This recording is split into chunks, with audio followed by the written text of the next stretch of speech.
ত্রয়োদশ জাতীয় সংসদের প্রথম অধিবেশনের ২৫তম দিনে রাষ্ট্রপতির ভাষণের উপর ধন্যবাদ প্রস্তাবের আলোচনায় অংশ নিয়ে সংসদ সদস্য নাহিদ ইসলাম তীব্র সমালোচনা করেন। বৃহস্পতিবার ৩০ এপ্রিল অধিবেশনে তিনি পয়েন্ট অব অর্ডারে দাঁড়িয়ে বলেন, রাষ্ট্রপতির বক্তব্য তিনি শোনেননি বা পড়েননি, কারণ তাদের দল আগেই সেই বক্তব্য এবং বক্তব্য দেওয়ার সুযোগকে প্রত্যাখ্যান করেছিল। নাহিদ ইসলাম বলেন, তাদের অবস্থান ছিল স্পষ্ট, রাষ্ট্রপতির অপসারণ ও গ্রেপ্তার প্রয়োজন বলে তারা মনে করেন। তার ভাষায় রাষ্ট্রপতির আর কোনো অধিকার নেই বঙ্গভবনে থাকার বা সংসদে এসে বক্তব্য দেওয়ার। মাননীয় স্পিকার, গাধাকে দিয়ে আপনি হাল চাষ করিয়ে এটার মধ্যে কোনো বাহাদুরি নাই।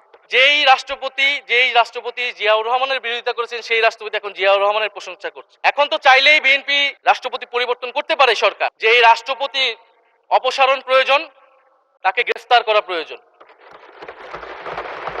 এই রাষ্ট্রপতির আর কোনো অধিকার নেই বঙ্গভবনে থাকার, এইখানে এসে বক্তব্য দেওয়ার। প্রেসিডেন্ট শাহাবুদ্দিন চুপ্পু তার কিছু কুকীর্তির কথা মাননীয় স্পিকার হাউসের সামনে তুলে ধরছি। তিনি দুদকের কমিশনার ছিলেন। তাকে দুদকের কমিশনারের করা হয়েছিল 3টি অ্যাসাইনমেন্ট দিয়ে। 1 নম্বর হচ্ছে খালেদা জিয়া এবং তারেক রহমানের বিরুদ্ধে দুর্নীতির অভিযোগের শাস্তি নিশ্চিত করা। 2 নম্বর পদ্মা সেতুর দুর্নীতির অভিযোগ থেকে আওয়ামী লীগকে ক্লিন শিট দেওয়া। 3 নম্বর ফখরুদ্দিন মঈনুদ্দিন সরকারের সময় শেখ হাসিনা সহ আওয়ামী লীগ নেতাদের বিরুদ্ধে হওয়া দুর্নীতির মামলাগুলোকে বাতিল করে দেওয়া।